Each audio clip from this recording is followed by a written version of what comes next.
básicamente ligado a un Chile sostenible, que venimos escuchando, que se habla. ¿Cuál es el rol o cómo hacer de la educación técnica una pieza fundamental, un pilar fundacional del Chile ese que queremos sostenible? Yo le digo inclusivo regenerativo también, pero eso es un agregado mío. Pero bueno, ustedes podrán ponerle sus condimentos. ¿Querés arrancar vos, José Miguel? Bueno, hay adjetivos adicionales, por ejemplo, que sea equilibrado territorialmente, que es una dimensión muy importante. Y de hecho, los roles que tiene, como bien decía, CFT-IP también tiene una distribución geográfica muy interesante, de alguna manera que no necesariamente hay una correspondencia con, por ejemplo, el mundo universitario o el mundo incluso escolar. Yo creo que el rol que se juega este tipo de instituciones, tanto las públicas como privadas, es clave para hacer ¿no es cierto?, más una buena pareja, una cancha en pareja, ¿no es cierto?, en el territorio.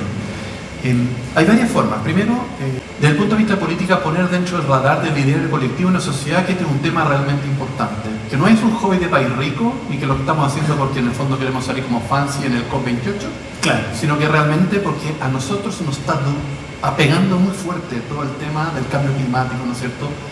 Somos un país que en términos relativos aportamos poco en lo negativo al tema del cambio climático, o sea, los efectos que tiene, porque producimos poco carbono, etcétera, en términos relativos, pero que nos pega muy fuerte desde el punto de vista, ¿no es cierto?, de los efectos, que cosa a ver en las últimas semanas. Lo segundo, tenemos una oportunidad enorme en términos, producimos los 3 materiales más importantes que hay para el cambio climático, ¿no es cierto?, que es cobre, hidrógeno verde y litio.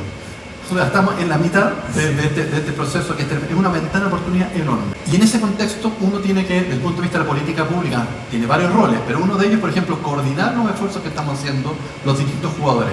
El mundo privado, el mundo universitario, el mundo de los CFT, los IP, la formación de competencias y capacidades, como también el vínculo internacional, que es clave para esto, ¿no es cierto?, de acuerdo con nuestros vecinos y otros acuerdos más geopolíticos, ¿no es cierto?, con las grandes potencias.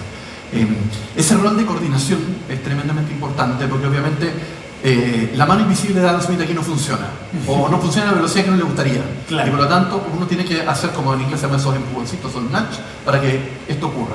Una manifestación de eso, ya yo lo decía Juan Eduardo, es el tema de incorporar, por ejemplo, programas como CFT-IP 2030 o retos de innovación que, bueno, justamente nuestro gerente de capacidad que está aquí presente, el que está encargado de esto, Fernando Hinchel, que en el fondo es empoderar a los CFT-IP para tener capacidades para estructurar justamente lo que decía Catalina, estas ofertas que generalmente se hacen, pero que también tengan apellido. Nosotros en esta administración queremos ponerle apellidos a estos esfuerzos.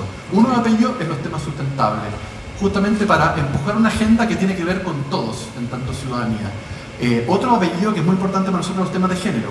No solamente por un tema de justicia, sino tenemos evidencia que hay muchas empresas lideran mujeres que lo hacen, lo siento, mejor que un hombre. Los equipos de alguna manera que son mixtos en términos de, ¿no es cierto?, de competencia le hacen mejor que cuando son solamente liderados por hombres. Eso, tenemos evidencia, entonces es un desperdicio de recursos públicos si no empujamos agenda, claro, más allá de lo justo desde el punto de vista, ¿no es cierto?, que también está asociado.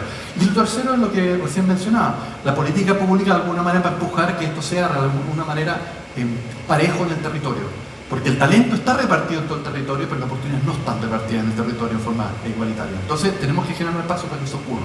Los CFT y los IP, por ejemplo, públicos, de alguna manera son parte de la respuesta. No un tema de superposición y competencia, sino complementariedad con lo que hace el esfuerzo privado. Esto tiene muchas derivadas en el fondo, como tú te puedes imaginar, demanda productiva, temas, ¿no es cierto?, formación de competencias, etc. Pero yo creo que es bien importante, y con esto termino, pensar que esto es un proceso evolutivo de la política pública. Por ejemplo, ¿cómo eran los CFT y los IP hace 20 años atrás? ¿No es cierto? Era de alguna manera, hoy día, y recién lo mencionaba, ¿no es cierto?, el grado de matrícula a la educación terciaria CFT-IP versus universidad más o menos mitad y mitad. Eso no era así hace 15 o 20 años atrás. Un primer punto que se fue es información para los muchachos y las muchachas en tomar las decisiones. Previamente yo trabajaba en el mundo académico, desarrollé una herramienta que hoy día se llama Futuro. Fue un trabajo que hicimos dos académicos que principalmente con los registros de impuestos internos, sabiendo lo que habían estudiado, pusimos en una página web los ingresos asociados a las carreras. Y la primera sorpresa que se llevó en que en las 10 primeras carreras habían 2 de que venían de CFT-IP en términos de ingresos y empleabilidad. Eso nadie lo sabía. Y eso generó un cambio importantísimo, no solamente en la forma en que los CFT-IP entonces encontraban esto en la formación, principalmente competencia, sino que también en la información que manejaban los muchachos a la hora de decidir de dónde estudiar. Es un primer cambio, ha pasado el tiempo. Lo segundo es justamente lo de ahora, que los CPTIP no solamente son espacios para formar competencias y capacidades, sino justamente espacios para desarrollar prototipos, concursos de innovación, pertinentes al sector privado, mucho más ágiles, porque son de velocidades más rápidas de lo que hace la universidad. Aquí es liderado más por la demanda, atender un poco las necesidades que surgen, por ejemplo, la demanda asociada a la sustentabilidad. El mundo universitario en Chile todavía va más lento, porque tiene otra lógica, ¿te fijas? Entonces, hay que ir entendiendo esto como un proceso evolutivo, ¿no? Y esperemos de aquí a unos 10 años más